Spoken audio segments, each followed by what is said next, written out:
यार हालात भी आज ही खराब होने थे, तो पूरा शहर बंद हो गया यार।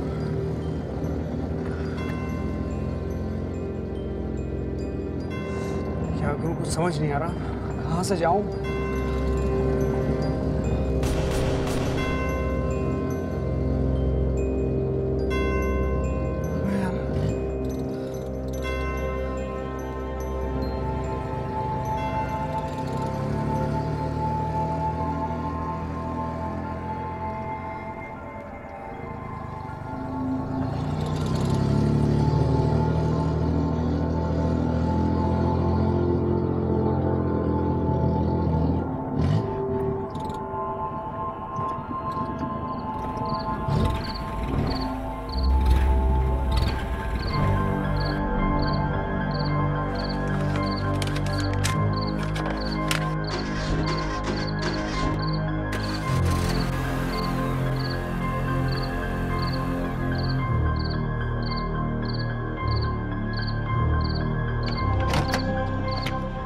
गाड़ी को भी यहीं खराब हुआ था,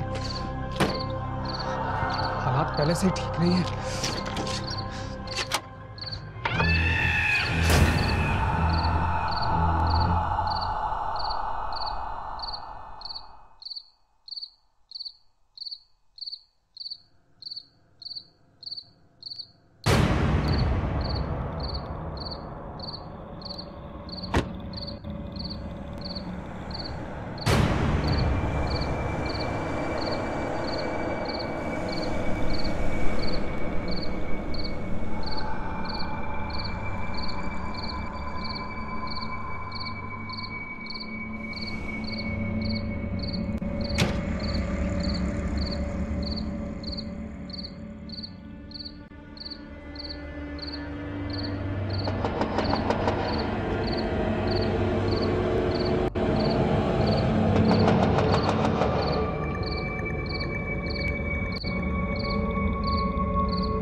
जी फरमाइए।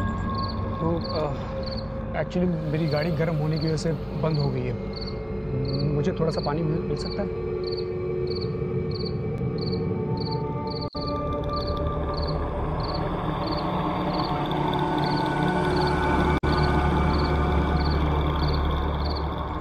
हालात ठीक नहीं है, आप दरवाजे के अंदर आके खड़े हो जाएं, मैं पानी लेकर आती हूँ।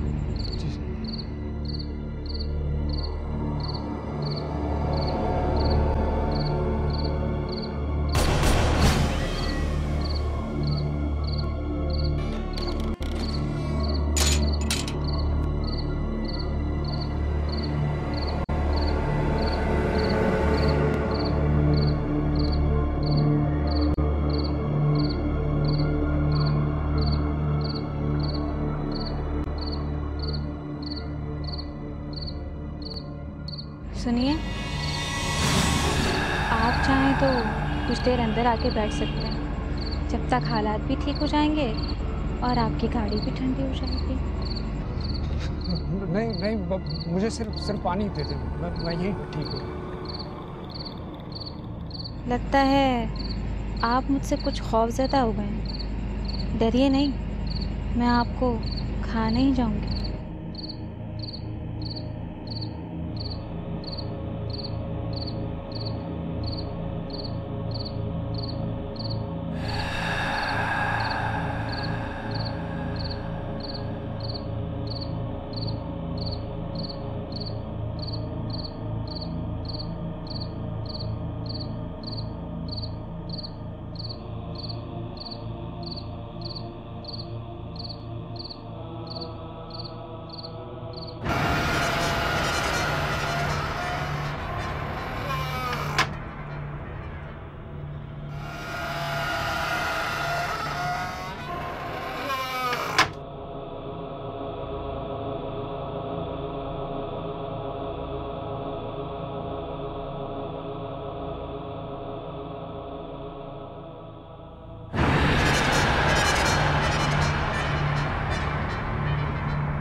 आइए।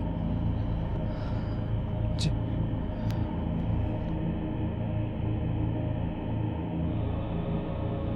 आप बैठें, मैं आपके लिए कुछ लेकर आती हूँ। जी।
थी।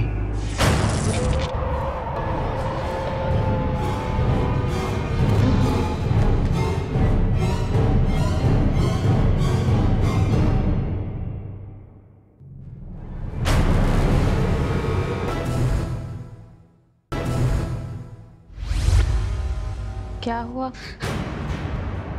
आप कुछ तलाश कर रहे हैं? नहीं, वो मैं अब चलता हूँ। मुझे वो पानी की बोतल दे दें आप। पहले आप ये तो पी लें, फिर चले जाइएगा। जी। बैठें।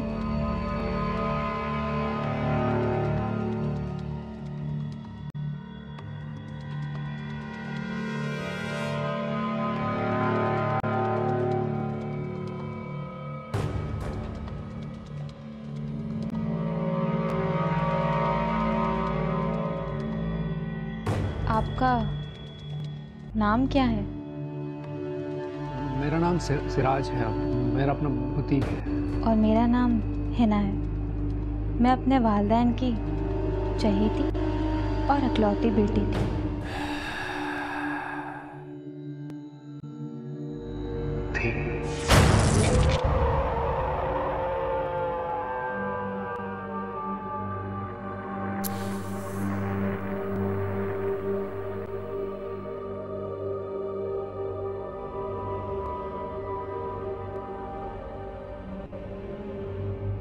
दो साल पहले इसी घर में और इसी कमरे में एक शख्स ने मेरी इज्जत तार-तार कर दी और फिर गला दबा के मेरा मर्डर कर दिया था।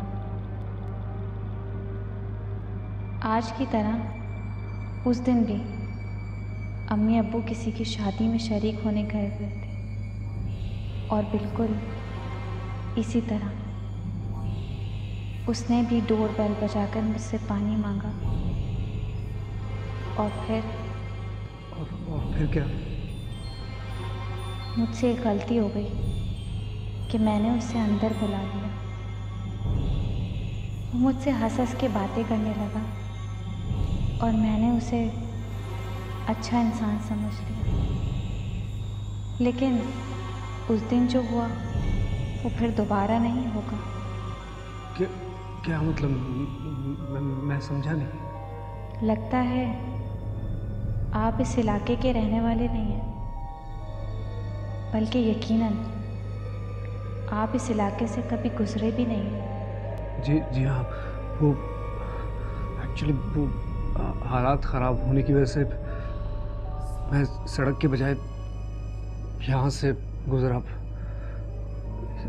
इसीलिए इसीलिए इत्तेफाक से आपने बंगला नंबर 111 के बारे में नहीं सुना, जिसमें पहले कभी खुशियाँ गूंजा करती थी, और अब क्या हुआ? डर गए?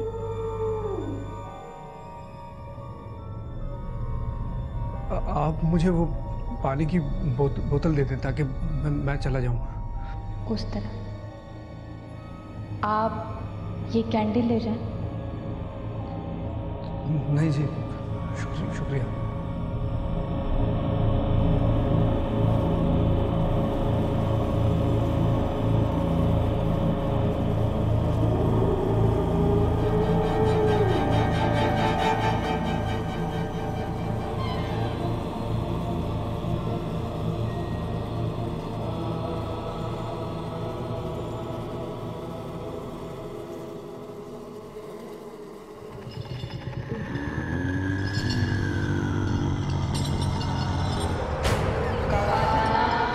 मोमबत्ती ले जाओ।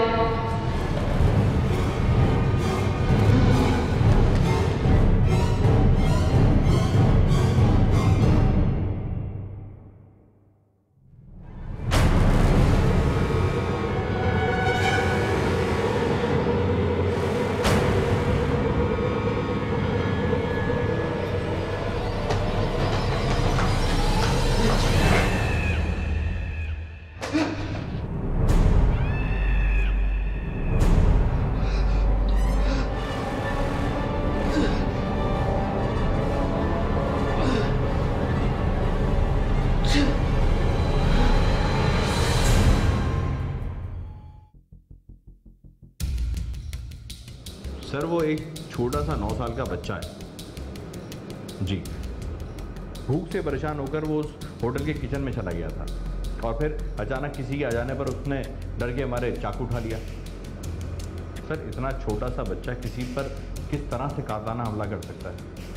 जी आप फिक्र मत कीजिए, मैं इसको हैंडल कर लूँगा। Yes sir. ओके सर,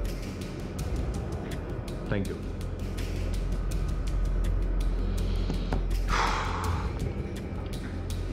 मुझे तो शर्म आती है इस बेहिस माशरे पर। एक छोटे से बच्चे को खाना खिलाने के बजाय उसको मारा पीटा जाता है, उस पर तशद्दुद किया जाता है, और इस पर भी बस नहीं, उसको कातलाना हमले का मुजरिम गर्दानते हुए शिट। सर आप किस किस बात पर दुखी होंगे? यहाँ तो हर कदम पर इस तरह के किस्से बिखरे पड़े हैं। हाँ मगर सर आपने इस मर्डर केस के बारे में किस तरह अंदाजा लगाया? तुम्हें याद है लाश के बिल्कुल साथ ही साहिल पर गाड़ी के टायरों के निशान थे, जबकि इसके बिल्कुल बरक्स लाश के जूते बिल्कुल साफ थे। उन पर ज़रा सी भी साहिल की मट्टी मौजूद नहीं थी, वो बिल्कुल साफ थे। इसका मतलब ये है कि मकतूल एक कदम भी चहलकदमी नहीं कर सका साहिल पर। इट्स मीन कि उसको किसी और जगह पर कत्ल किया गया या वो मरा और उसके बाद उसकी लाश को साहिल पर लाकर फेंका गया ताकि शक का घेरा महफूज रह सके। हाँ, लेकिन अक्लमंद मुजरिम एक संगीन गलती इब्तदा में ही कर गया। उसने लाश को साहिल पर फेंका। अगर वो उस लाश को किसी सड़क के किनारे फेंकता तो शायद कुछ बचत हो जाती। सर सड़क से क्या फ़र्क पड़ता है? कराची में तो बेतहाशा गाड़ियाँ हैं और बेतहाशा सड़कें। उन लाखों गाड़ियों के अंदर वो बात, वो चीज़ नहीं होगी जो उस मुजरिम की गाड़ी में होगी। सर उस मुजरिम की गाड़ी में ऐसी क्या ख़ास बात है? खैर सर, कल जो हमें सीबीओ से लाश मिली थी उसकी पोस्टमार्टम रिपोर्ट आ चुकी है। Very quick. फरा हम वहाँ पर तकरीबन 2 बजे के दरमियान पहुँचे थे ना? Yes sir. मकतूल 30 साला और नाम सिराज था और बुटीक का मालिक था, और उसकी पोस्टमार्टम रिपोर्ट के मुताबिक उसकी मौत हार्ट अटैक से हुई। इसका मतलब है कि मेरा अंदाज़ा बिल्कुल दुरुस्त है। कैसे सर? यही कि उसकी मौत के पीछे किसी और का हाथ है। सर मैं समझी नहीं। वक्त आने पर तुमको दिखा भी दूंगा और तुम्हें समझा भी दूंगा।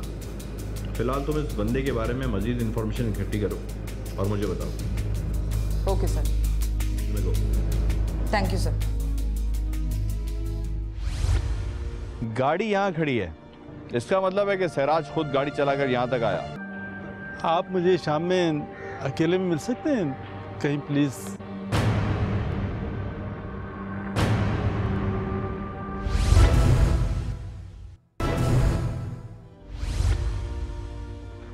गाड़ी यहाँ खड़ी है, इसका मतलब है कि सहराज खुद गाड़ी चलाकर यहाँ तक आया, या बिलफर्ज वो जैसे भी यहाँ तक आया, उसको यहाँ पर पहुँचने के बाद गाड़ी से उतरने की जरूरत क्या पेश आई? सर मुमकिन है कि गाड़ी यहाँ पहुँचकर ही खराब हुई हो। मुमकिन तो कुछ भी हो सकता है जिस रात मर्डर हुआ उस रात सहराज हालात खराब होने की वजह से अपने घर जाने के लिए अंदरूनी रास्तों का इंतखाब कर रहा हो और इस जगह पर पहुंचने के बाद उसकी गाड़ी खराब हो गई। या फिर सर ऐसा भी तो हो सकता है कि इस गाड़ी के रेडिएटर में पानी खत्म हो गया हो और गाड़ी गर्म हो गई हो। होने को तो कुछ भी हो सकता है।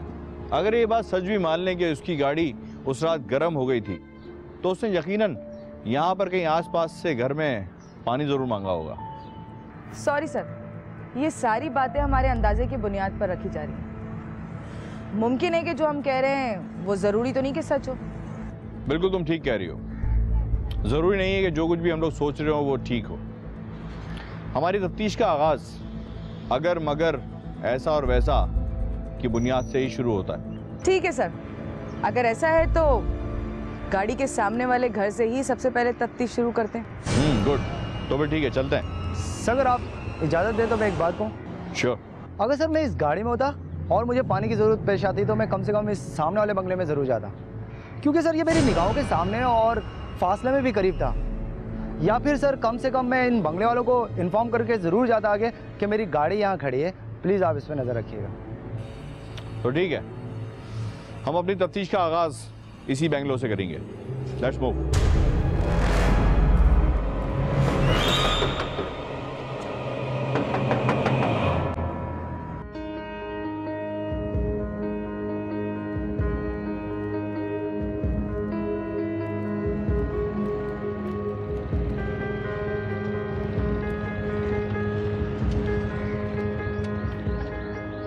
हाँ भाई, बड़े नोट गिने जा रहे हैं। कहाँ सर, 100 वाले नोट हैं। आपकी दुआ रही तो बड़े नोट भी गिन लेंगे। अच्छा ये बताओ ये कहाँ से लाए?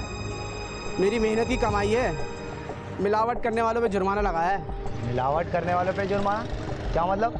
मतलब ये खालिस कुल्फ़ी का दावा करने वाले चीनी और दूध की मिलावट कर रहा है, लगा दिया 100 रुपये का जुर्माना।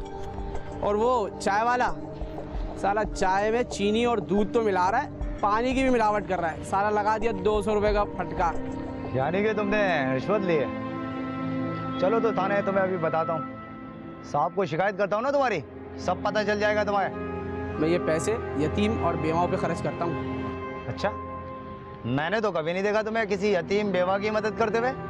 माफ़ कर दें, कल जो मैंने आपके साथ चिकन टिक्का पार्सल कराया था वो तो तुम अपने घर लेकर गए थे ना? मैं ही तो वो यतीम हूँ, वो मेरी बाप बेवा। अच्छा चलो आओ बैठो।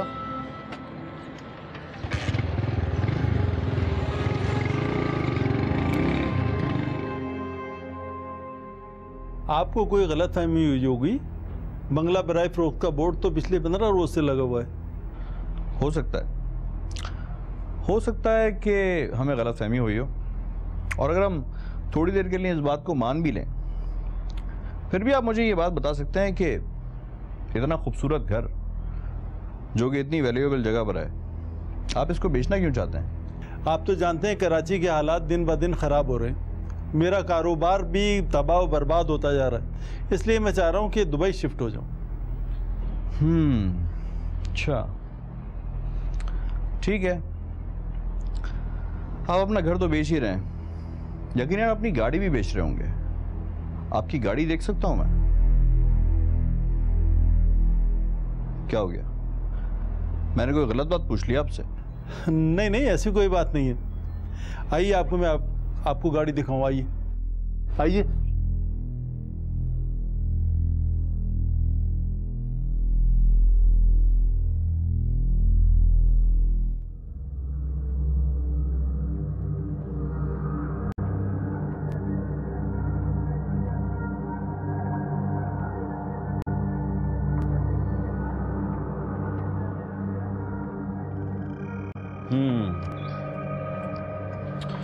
सुल्तान साहब, गाड़ी तो मुझे पसंद है आपकी।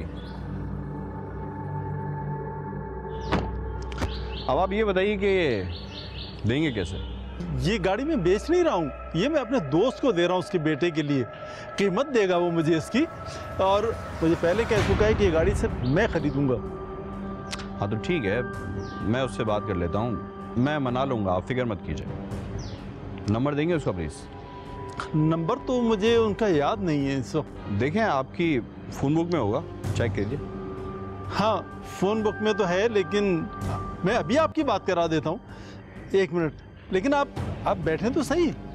एक मिनट जमाल, इस गाड़ी को सिद्दीकी साहब के पास ले जाओ। सुल्तान साहब जानते हैं सिद्दीकी साहब बहुत एक्सपर्ट आदमी हैं। वो गाड़ी देखकर ये तक बता सकते हैं कि ये गाड़ी कहाँ गई थी, इसमें क्या सामान ले जाया गया था, और कैसे चलती है, और कितना पेट्रोल खाती है, सब बता सकते हैं। और गाड़ी को देखकर मैं भी ये बात बता सकता हूँ कि ये गाड़ी लास्ट टाइम साहिल समंदर तक गई है। आप मुझे शाम में अकेले में मिल सकते हैं कहीं please?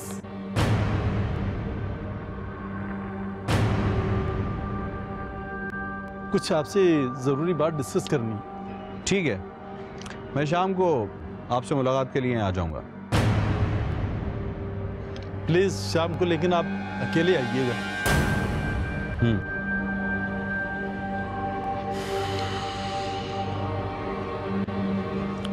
Thank you. Thank you.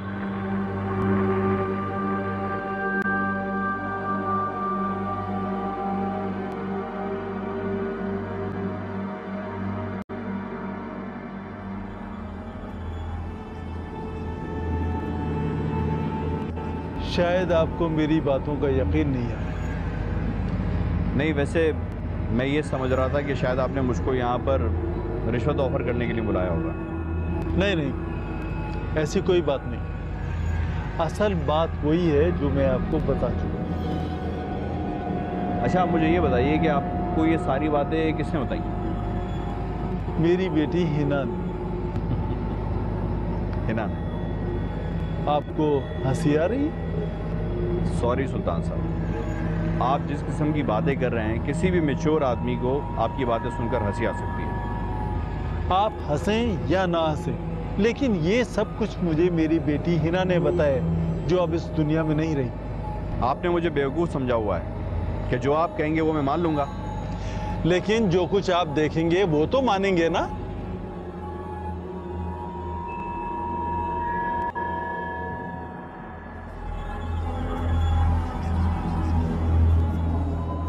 सुल्तान साहब, रात का 1 बज चुका है और अभी तक आपकी बेटी कहीं मुझे तो नजर नहीं आ रही। मैं क्या कर सकता हूँ, मुझे तो खुद नींद आ रही है। तो ठीक है, आप जाकर सो जाइए और मैं यहाँ पर बैठकर आपकी साहिबजादी का वेट करता हूँ। देखता हूँ कि वो कब तक आती है और आती भी है कि नहीं।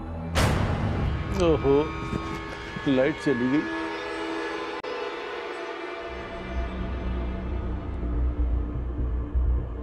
मेरे ख्याल में अब आपका यहाँ रहना मुनासिब नहीं है। क्यों? आपकी बेटी ने आने से इनकार कर दिया है क्या? नहीं, एक तो लाइट नहीं है, दूसरा ये कि कहीं आप रात को खौफज़दा ना हो जाए। बेफिक्र रहें सुल्तान साहब, मैं सहराज की तरह कमज़ोर दिल नहीं हूँ। आप जाइए। ठीक है।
सर प्लीज़ हमें माफ़ कर दें, इनसे गलती हो गई। इन्होंने तो उससे सिर्फ एक मजाक किया था, उस मजाक में उस बेचारे को दिल का दौरा पड़ गया।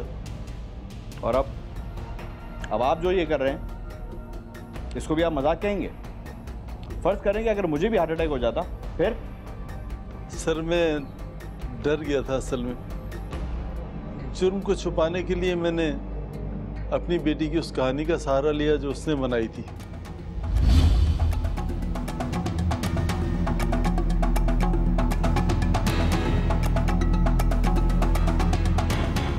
यार ये शहर तो रहने के काबिल ही नहीं रहा। सारी रात शादी हाल में गुजारना पड़ी है मुझे। क्या हुआ, क्या बात है? वो बाबा। वो बाबा क्या क्या बोलो ना कुछ। बाबा वो अंदर। अंदर क्या हुआ? अंदर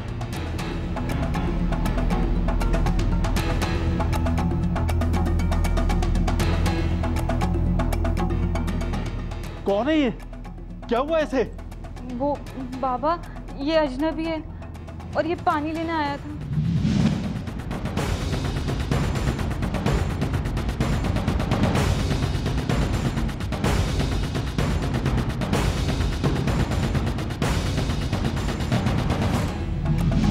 ये क्या कर दिया तुम दोनों ने? इसी दिन से डरता था मैं। बाबा वो ये सब इसने किया है, मैंने मना भी किया था। नहीं बाबा ये झूठ बोली है, मैंने तुम्हें मना किया था ना। अच्छा अच्छा खामोश रहो तुम दोनों, कुछ जरा सोचने दो मुझे।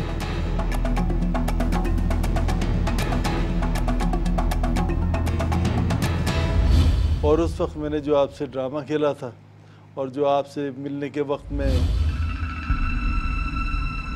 सुल्तान साहब, आपने मुझे यहाँ पर अकेले क्यों बुलाया? मुझे समझ नहीं आ रहा कि मैं कहाँ से शुरू करूँ और आपको कैसे यकीन दिलाऊं। यकीन? किस बात का यकीन? मतलब ये कि क्या आपको रूह बदरूओं पर यकीन है? आपके कहने का मकसद है भूत प्रेत, रूह बदरू?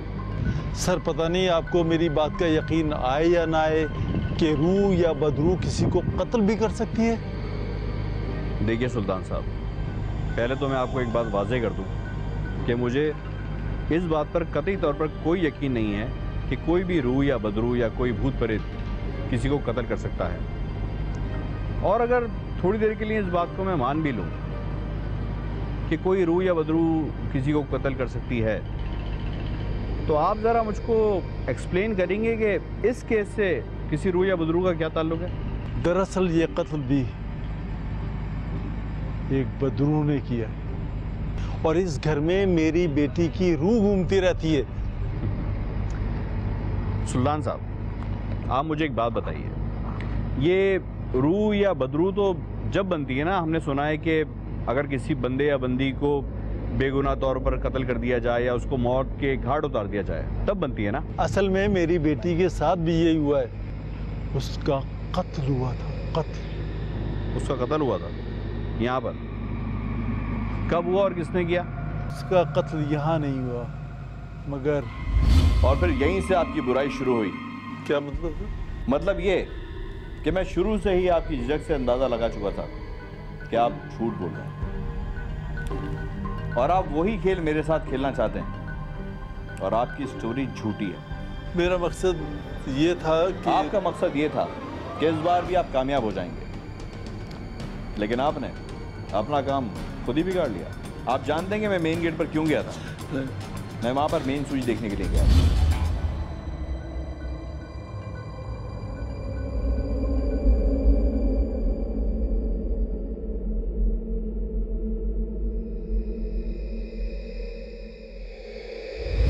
और जब मैंने देखा कि मेन स्विच ऑफ है तो मेरे दिल के सारे शकूक यकीन में बदल गए।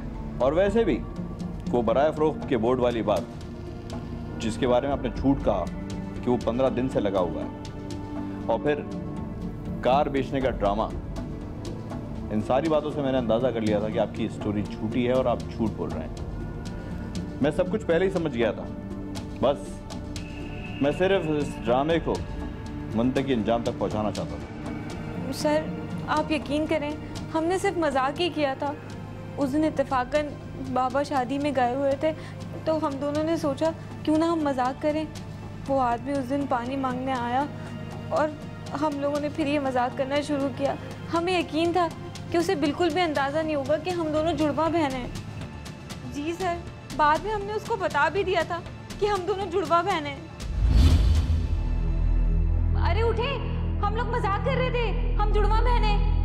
हाँ सना ठीक कह रही है, हम जुड़वा बहन हैं। आप उठें प्लीज। सना, सना कुछ बोलो, उठें। यहाँ तक तो तुम दोनों ने सिर्फ एक मजाक किया था, लेकिन ये मजाक उस वक्त संगीन साबित हो गया जब तुमने उसको उठाकर साहिल पर फेंक दिया। और अगर तुम दोनों उसको किसी डॉक्टर के पास ले जाते तो शायद कि उसकी जान बच जाती। सर प्लीज इन्हें माफ करने दो। सॉरी, मैं इन्हें तो क्या, आपको भी हिरासत में लूंगा, क्योंकि आप तो जुर्म में इनके भी बाप हैं और आप अभी भी इनको बचाने के लिए झूठ पे झूठ बोले चले आ रहे हैं। आपको पता है कि सराज भी एक 8 साल मासूम बच्ची का बाप था। आप भी उतने ही बड़े मुजरिम हैं जितने के ये दोनों।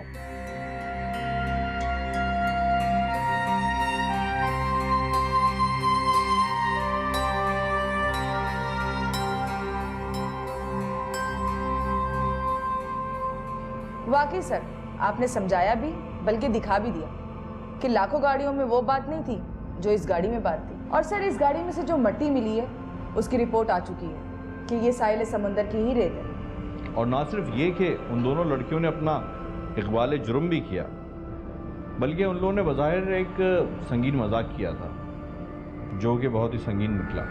सर प्लीज़ आप मुजाहिद को समझाएं कि ये हर वक्त उससे मजाक करता रहता है सर इसको ज़रा भी तमीज़ नहीं कि मैं इसका सीनियर हूँ। सॉरी सर, मजाक करने के लिए सीनियर जूनियर की तमीज़ होने लगी तो मैं कहाँ जाऊँगा, और मेरा तो कोई जूनियर भी नहीं है। मुजाहिद, ये तुम्हारा सीनियर है, थोड़ा ख्याल किया करो। और जमाल, ये भी तुम्हारा जूनियर है, थोड़ा बहुत तुम भी लिहाज कर लिया करो।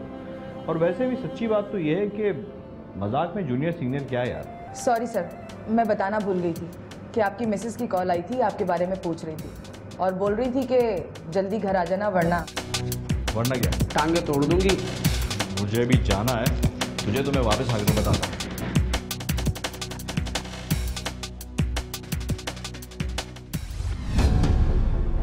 गुलिस्तान जौहर थाने की हुदूद में पुलिस को एक लावारिस लाश मिली। दौरान तफ्तीश पुलिस को मालूम हुआ कि मकतूल एक कंस्ट्रक्शन कंपनी का मालिक है। पुलिस ने मकतूल के पार्टनर को जेरे हिरासत लेकर इससे तफ्तीश की तो इसने एतराफ़ किया कि रकम के तनाज़े पर इस मकतूल जावेद अली का कत्ल कर दिया और सरजानी टाउन में कत्ल करने के बावजूद इसने लाश को गुलिस्तान जौहर की झाड़ियों में फेंका था ताकि पुलिस गुमराह हो। पुलिस ने दफ़ा 302 के तहत मुलजिम पर केस दाखिल कर दिया।